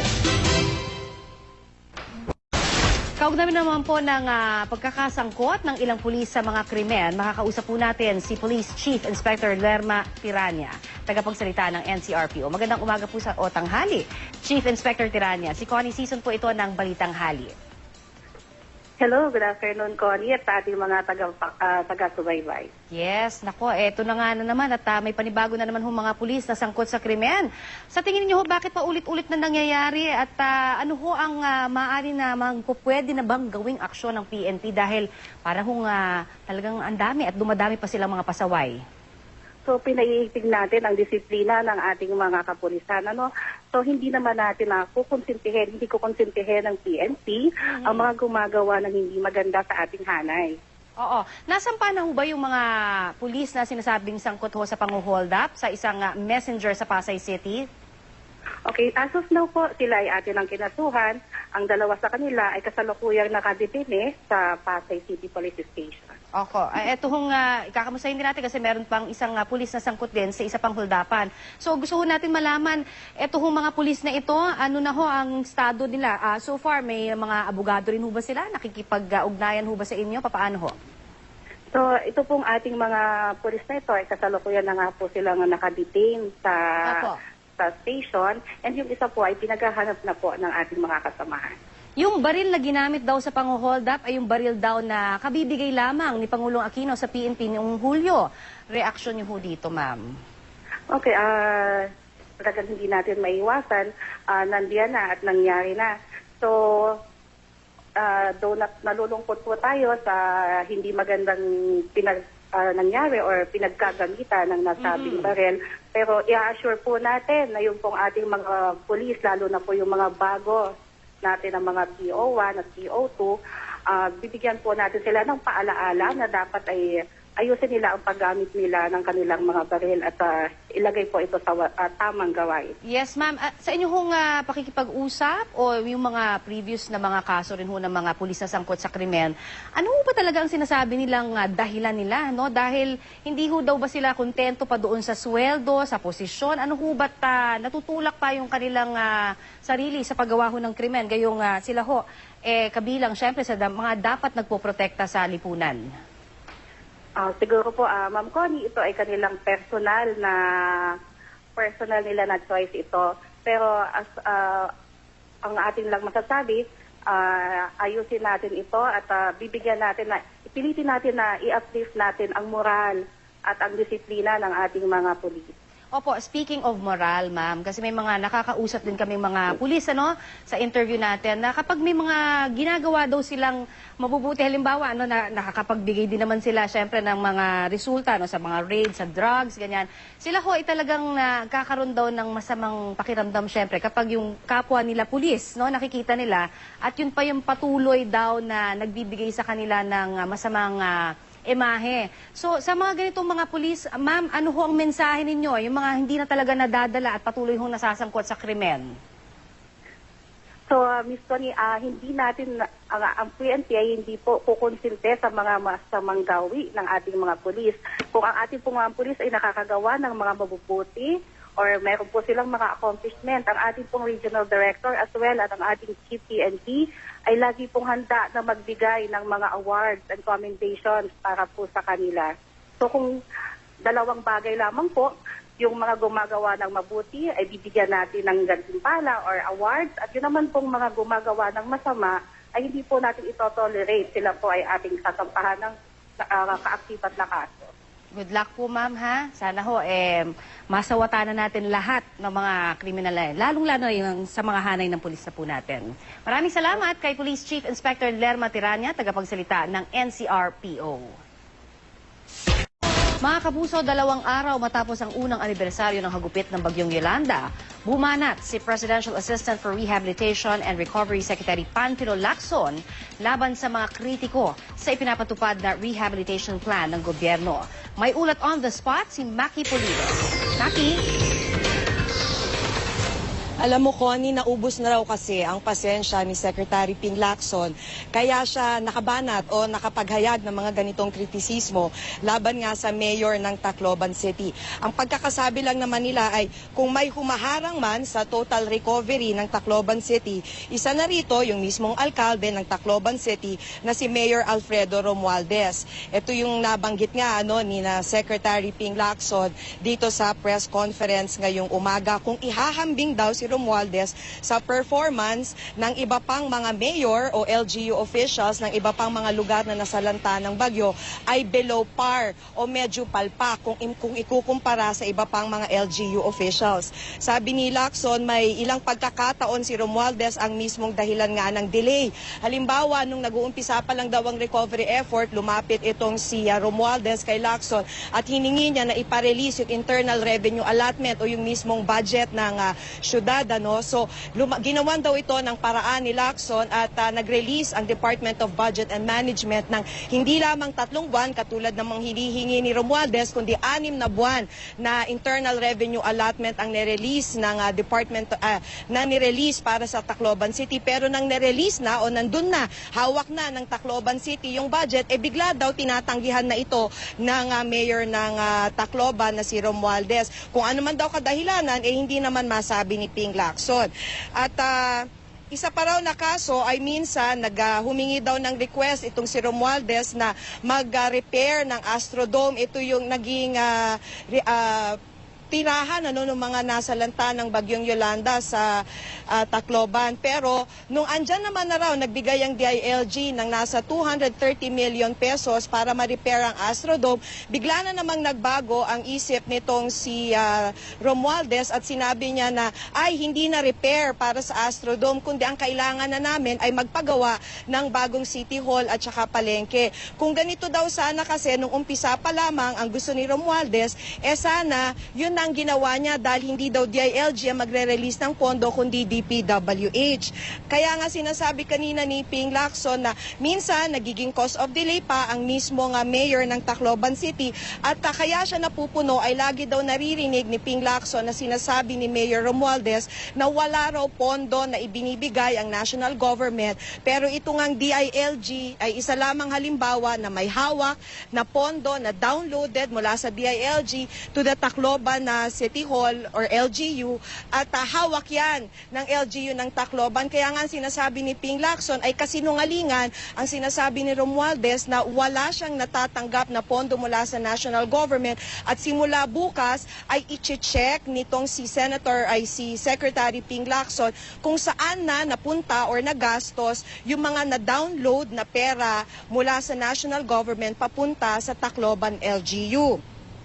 Ang isa pa sa binabanggit kanina ni Secretary Lacson ay sinusuportahan pa raw ni Mayor Romualdez ang mga anti-government supporters. Nadiskubre nga raw niya na tambak ng mga anti-government placards ang likuran ng City Hall at minsan pa ay nadiskubre rin niya na mismong mga bus na binayaran ng City Hall ng Tacloban pumarada pa mismo dun sa City Hall ng Tacloban. Ibig sabihin, ito daw ay nirentahan at naghakot pa sila ng mga magrarally laban sa gobyerno mula pa sa labas ng Tacloban para lamang may magprotesta laban sa sinasabi nga raw na kabagalan ng gobyerno sa pag-rehabilitate ng Tacloban City. Pakinggan natin ang bahagi ng naging pahayag ni Secretary Lacson.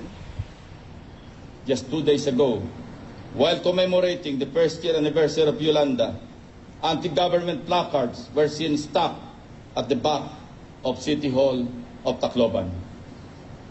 Compare this attitude to the mayors of Tanawan and Javier, both in Leyte, Lawaan and Giwan in Eastern Samar, and the governors of Samar, Iloilo, Cebu, and Palawan, and many other local executives who, despite being either members of the political opposition or allies, but not in the so-called inner circle, were able to undertake significant accomplishments in their respective constituencies. Alam mo, Connie, ang laging sinasabi kanina nila Secretary Lacson ay sana isang tabi ni Romualdez ang politika at isipin muna niya ang kanyang mga constituents. Ganun pa man, ilang ulit din namang idiniin nila Lacson at iba pang opisyal na nandito kanina sa may press conference na patuloy pa rin nilang iaabot ang kanilang tulong kahit na medyo may humaharang o may sumasagabal dun sa recovery effort sa Tacloban City. Connie? Maraming salamat, Maki Pulido. Natagpuan ang isang inabandonang bagong panganak na sanggol sa isang lalagyan ng patapon na prutas sa barangay Bahay Toro sa Quezon City. Agad iturn over ang sanggol sa mga opisyal ng barangay. May ulat on the spot si Jay Sabale. Jay. Rafi, isang bagong panganak na sanggol nga ang turn over dito sa may barangay Bahay Toro sa Quezon City kaninang alas 6 ng umaga. Narito ang report. Ayon kay Helardo Cabarubias, DPSO, nilapitan daw siya ni Cherry Amorin na kapitbahay niya ukol sa isang baby na kanyang napulot. Nag-aabang daw siya ng masasakyan na jeep at itong si Amorin sa harap ng Tandang Sora Market alauna na madaling araw nang may marinig siyang umiiyak. Akala niya raw ay isa lamang itong puti, ngunit pagtingin niya, ito na pala ay isang bata. Nakabalot sa sirang t-shirt ang tiyan ng bata, may dugo pa sa katawan at nakadikit pa ang umbilical cord. Nakalagak daw ang baby sa may lalagyan ng mga patapon na prutas. Inuwi niya panandalian sa kanyang pamilya sa Valenzuela City. Binalot siya kumot ang bata at bumalik sa inuupang bahay sa San Beda Libis. Dito na niya pinuntahan ang kapitbahay ng tiga BPSO.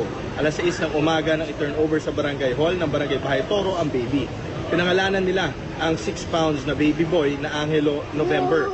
Nanigyan na rin ng anti-TB at vitamin K si baby sa barangay center. Sa ngayon ay dinala na si Angelo sa Quezon City General Hospital para sa dagdag pang medical attention. Doon na rin formal na ito-turn over ang sanggol sa Social Service Development Department ng Quezon City.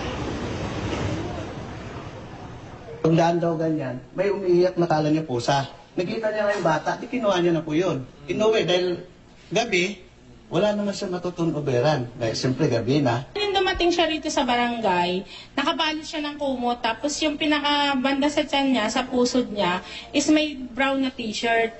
Then sinilip ko siya, kasi nga sabi ko, ba't nakahubad? Pagbukas ko dun sa kumot, nakita ko may pusod pa, buo pa yung pusod niya as in mahaba pa. Tapos marumi siya, may mga blood pa siya sa mga legs niya at saka yung dumi niya. Meron siyang mga dumi sa legs at saka sa paa puno. Kaya sabi ko, bagong panganak siya. Patuloy naman daw investigahan ng mga otoridad ang naturang insidente at intervene pa rin nila itong si Cherry Amorin para malaman niya ang katotohanan tungkol dito at baka nagmamasakali sila na baka mahanap pa nila ang ina ng sanggol. At yan muna ang latest mula dito sa barangay Bahay Toro, Quezon City. Balik sa Rafi. Maraming salamat, Jay Sabale. Samantala, huli sa entrapment operation ang isang lalaking nambibiktima umano ng mga operator ng UV Express. Ang modus ng suspect na nagpakilalang may koneksyon sa LTFRB ay nag-aalok ng peking prangkisa kapalit ho ng malaking halaga. Balitang hatid ni Emil Sumangil, exclusive.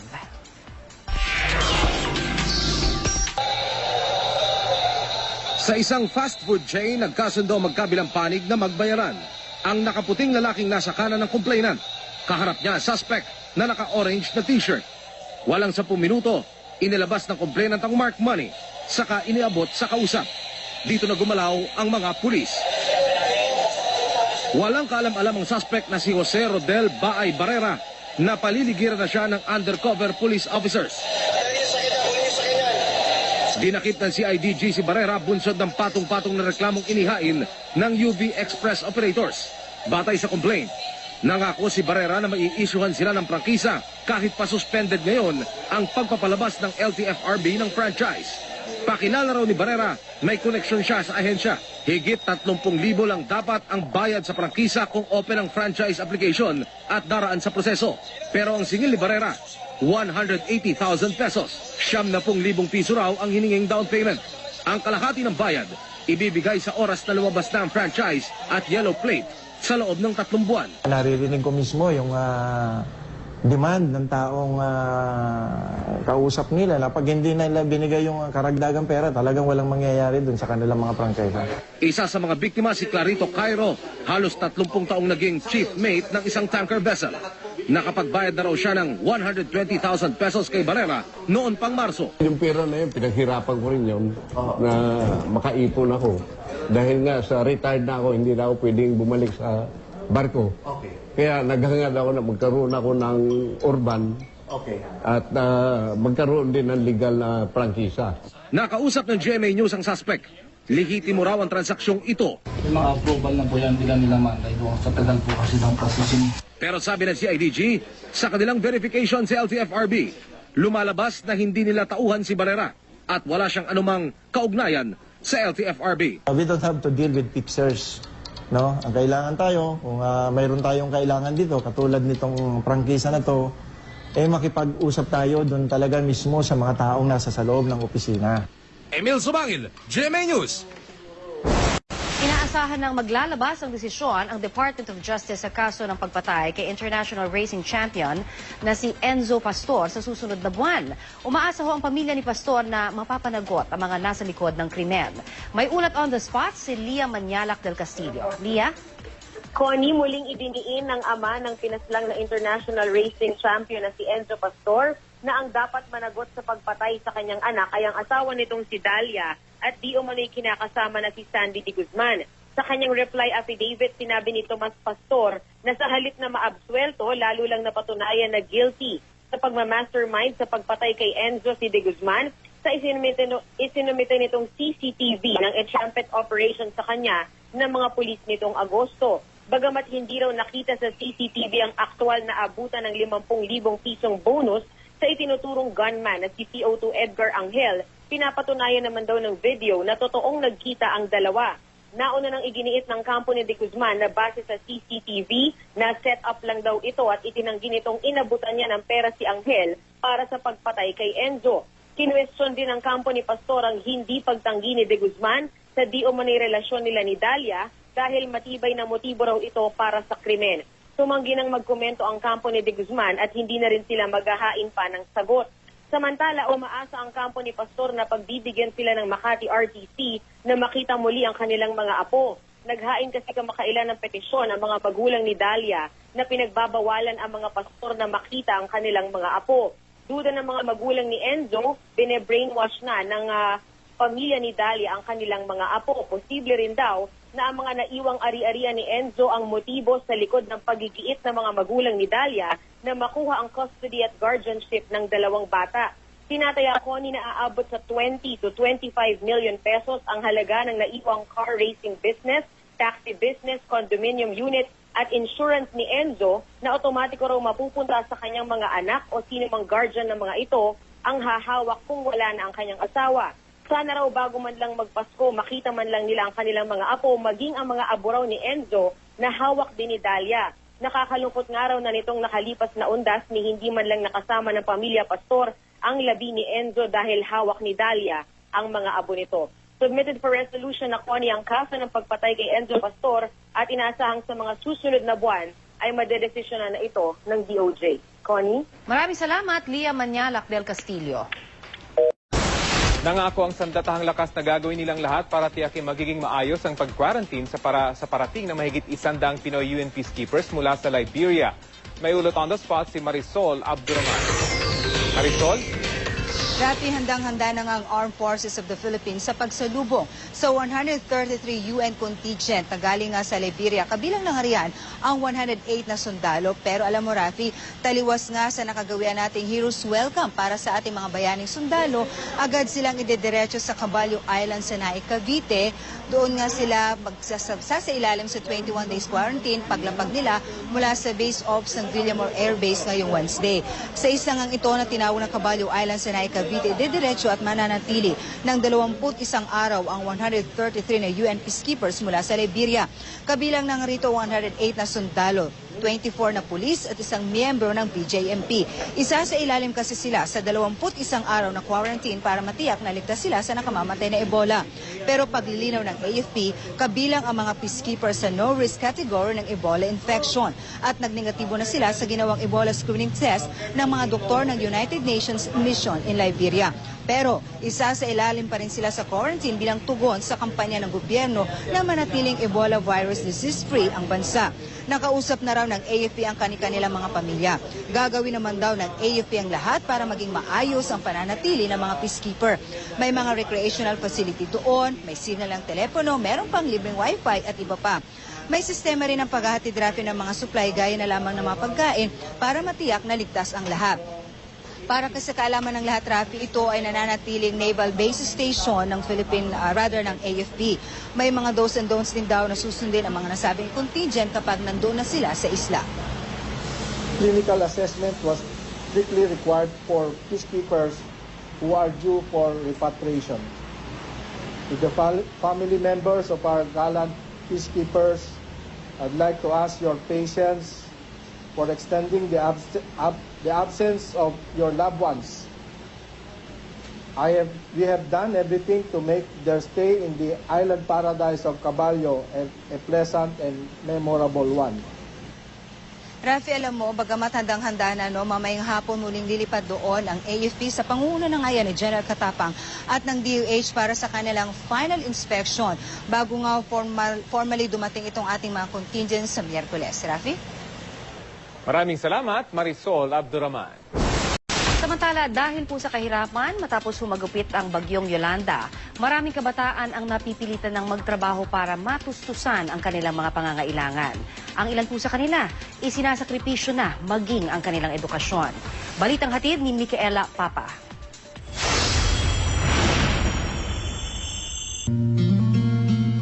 Maaga pa lang bumabiyahe na si Rendil kasama ang kanyang ina. Pero di gaya ng isang karaniwang 13 anyos na dalagita. Hindi sa eskwela, kundi sa pabrikang ito ang bagsak niya. Imbis na libro, kutsilyo at alimasag ang hawak niya. Ano na iniisip mo pag nahihirapan ka na? Dahil sa papa ko. Ipakawa din sila sa akin na gusto nilang magtrabaho. Sakit yung tatay nila, hindi na makatrabaho. Dati nang sadlak sa kahirapan ang pamilya ni Rendil, pero lumala raw ang sitwasyon nang tuluyang matigil sa pangingisda ang may tuberculosis niyang ama matapos tumama ang bagyong Yolanda. Nasa 40 milyon ang may hirap na bata sa Pilipinas. Mula rito, 750,000 ang nasasadlak sa pinakamalubhang uri ng kahirapan, kung kaya naman marami ang napipilitang magtrabaho. Batay sa pag-aaral ng Philippine Institute of Development Studies, may 8 pangangailangan ang naipagkakait sa mga bata. Si Rendil, higit pa raw sa 5 ang nararanasan ngayon ng kanyang pamilya. Sa edukasyon, wala naman ako nag-aaral. Sa kabuhayan, inisip ko lang papabulong ko sa papa. Sa tirahan, lahat kami umiiyak. Ang pagkawasak ng bahay namin. Sa kalusugan, nagkaroon na ba ng pagkakataon na nasigatan ka? Marami. At sa tubig at sanitasyon. Kumukuha ng tubig sa balon. Nadagdagan talaga yung pagkamahirap ng mga mahirap na talaga ng mga bata. They have to start from the very beginning para naman mapundar yun. Bagamat kabilang sa Pantawid Pamilya Program ang kanyang pamilya, hindi pa rin ito sapat upang punan ang kanilang mga pangangailangan. Isang dahilan bakit ina-allow yun ng mga parents at napansin ko yun sa mga parents ko kasi wala din silang impormasyon regarding doon sa karapatan dapat ng kanilang mga anak na hindi sila dapat nagtatrabaho. Sa halip sila ay dapat na nasa eskwelahan. Gusto mo bang pumapasok si Rendel sa ganyang trabaho? Hindi na tani, ma'am, kung sapat na yung kita namin. Hindi na tani pwedeng mag-ganun pa sa mga magulang niya. Pero sa ngayon, tila malayo-layo pa bago tuluyang makaahon sa kanilang kinasasadlakan ng pamilya. At ang pangarap ni Rendil, parang mga bahay na tuluyang pinadapa ni Yolanda. Sa ngayon ba, gusto mo pa bang ipagpatuloy yun, yung pagiging architect? Hindi. Hindi na. Bakit? Nagtrabaho sa Manila. Isang bahay. Micaela Papa, GMA News. Punong abala si Mark Hera sa first birthday party ng kanyang panganay. Kwento ni Mark dahil sa kanyang baby girl, may specific na siyang hinahanap ngayon sa kanyang magiging next girlfriend. Narito ang Star Bites. Bongga ang naging first birthday celebration ng anak ni Mark Hera sa si Ada Sofia Nicolette na ginanap kahapon sa isang events place sa Quezon City. Dagsarin ang mga bisita mula sa loob at labas ng showbiz at isa sa mga punong abala ay si Mark. Iba yung pakiramdam na parang na-overwhelm ako na parang hindi naman ako masyadong naging emotional pero alam mo parang deep inside parang gusto mong umiyak. Gusto kong umiyak na parang first birthday. Diba, parang, dati umaattend ako sa mga first birthday ng mga inaanak ko, di ba? Ngayon parang, akin to. Akin sa anak ko to, kay Ada lahat to. So ako naman, so happy. Time flies so fast. Parang kailan lang ngayon ay may 1-year-old daughter na siya. Kaya malaki na rin daw talaga ang ipinagbago ng aktor. Todo kayo daw siya ngayon para kay Baby Ada at sa bawat trabahong iminibigay sa kanya, sineseryoso na niya. Pero paano kung ang proyekto medyo may pagka-daring at kailangan magpakita ng ilang maselang bahagi ng katawan? Gaya ng upcoming movie ni Mark na Cain at Abel, kung saan may mga sexy scene rin. Hindi ba siya nag-aalinlangan lalo pat babae ang anak niya at pwede itong mapanood ni Ada in the future? Sabi ko, baby, tingnan mo yung daddy mo. Sexy. Hindi, ako naman parang, I want Ada to be proud. Diba? Sabihin natin, hindi niya pa ma-appreciate ngayon yan. Pero, syempre, kahit ano pa siguro yung magawa kong project in the future, alam mo naman na magiging proud sa akin si Ada. Pero may isa raw pinangangambahan ngayon si Mark at ito ay kung dumating yung time at makahanap siya ng partner. Hindi lang ako. Kumbaga, kung sakaling meron ako ligawan in the future, dapat tanggap niya si Ada ng buong buo. Kasi kung hindi niya kaya tanggapin, hindi pwede. Tila mini reunion naman para sa Starstruck Batch 1 ang birthday ng anak ni Mark dahil dumalo rin ang mga kapwa niya alumni na parents na rin gaya ni Yasmin Curdy kasama si Ayesha, Cherise Solomon with her baby boy. Ang napabalitang hiwalay na sina Katrina Halili at Chris Lawrence, bagamat mailap sa kamera ang dalawa, ay present pa rin sila with their 2-year-old daughter, Kaytrance. Magsisimula na bukas ang serye ng pulong para sa pagpili ng bagong head coach at lineup ng Gilas Pilipinas National Basketball Team. Handa naman daw ang basketball legend at dating senador na si Robert Jaworski sakaling siya ang mapiling bagong coach ng Gilas. Balitang hatid ni Mark Zambrano.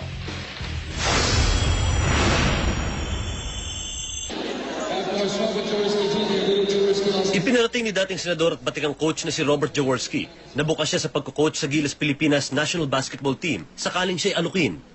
Ito ay sa paghahanda ng pambansang koponan para sa di bababang 9 na mga international meet sa 2015, kabilang ang 28th SEA Games sa Singapore at ang 28th FIBA Asia Championship sa China na nakatakda sa Agosto. It's going to be a tough job, but I think taking a serious look at it is not a bad idea because it's a calling. Nakatakda na ang serye ng mga meeting para bumuo ng criteria at shortlist sa pagpili ng head coach at team lineup ng Gilas Pilipinas. Una nang napagdesisyonan ng Samahang Basketball ng Pilipinas o SBP sa pamumuno ni Manny Pangilinan na balasahin ng national team roster, kabilang ang dating coach na si Chot Reyes. Ayon kay PBA Commissioner Chito Salud, unang agenda ang pagtalaga ng mga panuntunan sa pagpili ng head coach para sa pambansang koponan. Kasama sa komite sina SBP Vice Chairman Ricky Vargas, PBA Chairman Pato Gregorio, PBA Vice Chairman Robert Non at SBP Executive Director Sunny Barrios. Pero paglilinaw ni Salud, sa ngayon wala pang pinalalistahan ng mga coach at players na maaaring isama sa Gilas program. Yung programa ng Gilas basketball, buhay na buhay yan, no? At ang isang malakas na pagpapatunay diyan ay yung stronger collaboration between the SBP and the PPA para maituloy itong Gilas program, no? In fact, as I have previously said, we are very excited about this process, no? Kasi it gives all the stakeholders a channel to participate in the achievement of our goals. Target ng komite na magdaos ng interview sa mga shortlisted na coaches ngayong Nobyembre para umabot sa meeting ng SBP sa Disyembre. Mark Zambrano, GMA News. Nakipagtagisa naman ang galing sa paglalaro ng American football ang Philippine Lady Punishers kontra po yan sa mga manlalaro ng Guam. Ang koponan planong katawanin ang Pilipinas sa mga international competition. Balitang hatid ni Bam Alegre.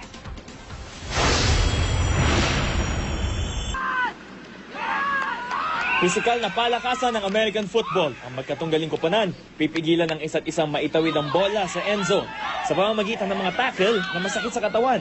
At dito sa Ascom Field sa Taguig noong Linggo, mga babae ang nagtagisan ng lakas. Ayon sa mga organizers, ito raw ang unang pagkakataon na naglaro ng organized American football ang mga babae dito sa Pilipinas at ang kanilang katunggali, ang Gridiron Divas na nagmula pa sa Guam. Sa sobrang intense ng kompetisyon, isa sa ating manlalaro ang nagkaroon ng minor injury. Natalo ang Philippine Lady Punisher sa score na 58-6. Pero malayo na raw ang narating ng ating koponan kahit mahigit isang taon pa lang na itatag. Karamihan sa ating mga manlalaro nagsimula sa flag football. Katulad ni Faith Bello na isa ring preschool teacher. I didn't expect that we'd score because the Guam team has been playing for like so many years now, and we've been like playing for a year pa lang. So I think we're doing good. It's a rough start for them. They've showed real, heart and will. I'm going to tell you that stands out. Nasa proseso raw ang American Football Federation of the Philippines na mangalap ng suporta sa koponan, lalo't plano nilang katawanin ng Pilipinas sa mga international competition. The Lady Punishers, they have like future games like against Japan, as I said before, and other Asian teams. Bam Alegre, GMA News. Samantalang patay naman ang isang binatilyo sa Malabon City matapos umanong pagbintangang tulak ng droga. 3 barangay tanod ang itinuturong nasa likod ng krimen. Balitang hatid ni Bam Alegre. Sa gilid ng kalsada, pinaglalamayan ng bangkay ng isang binatilyong binaril ng 2 beses sa ulo sa Barangay Tanyong, Malabon City. Alas 11 ng gabi nitong Biyernes, nananahimik daw sa bahay ang biktima nang bigla siyang damputin. Dinampot din daw ang kanyang ate at live-in partner nito ng mga lalaking may katungkulan daw sa barangay. Ayon sa kapatid ng biktima, dinala sila sa bahay ng barangay captain at doon daw niya huling nakitang buhay ang kapatid. Dinala naman po kami ng pagamutang bayan po para daw po sa verification. Kasi yung pagbalik po namin dyan sa barangay, after 10 minutes lang po may tumawag po na sa radyo nila. Salita daw po, mayroon daw pong batang natagpuan daw po sa Adante. Positibong kinilala ng mga kaanak ng biktima ang bangkay nito. Bukod sa tama ng baril, may mga bakas din siya ng pambubugbog. Ayon sa pamilya ng binatilyo, hinalughog ng mga suspect ang kanilang bahay. Pinagbibintangan daw na tulak ng droga ang binatilyo, pero wala naman nakitang bawal na gamot sa bahay. Isasama po ako. Kaya lang po hindi matanggap po yung reklamo namin. Wala po kaming witness. Marami po nakakita pero wala po kasi naglalakas ng loob. Sa progress report ng mga pulis, 3 tanod ng Barangay Tanyong ang kinilala ng kapatid ng biktima bilang mga nasa likod umano ng krimen. Tinangay rin daw ng mga suspect ang mga gadget at pera ng mga biktima. Sinubukan ng GMA News na hingan ng pahayag ang punong barangay na si Julian Benaventura pero wala siya sa opisina. Bam Alegre, GMA News. Kanya-kanyang paraan ng paggunita ang ginawa ng mga kababayan nating nasalanta ng Bagyong Yolanda. Makalipas ang 1 taon, tuloy ang kanilang pagbangon, kasabay ng rehabilitasyong posibleng abutin pa ng 3 taon. Balita hatid ni Oscar Oida. Nagliwanag ang daan mula sa Tacloban Airport hanggang sa Barangay Tagpuros sa Tacloban City sa Leyte. Ang 20 kilometrong highway na puno ng kandila bilang paggunita sa unang anibersaryo ng hagupit ng Super Bagyong Yolanda. Isang cultural night naman ang isinagawa sa Palo, Leyte. Nagtanghal ng isang dula ang grupong PETA na pinamagatang Padayon. Umiikot ito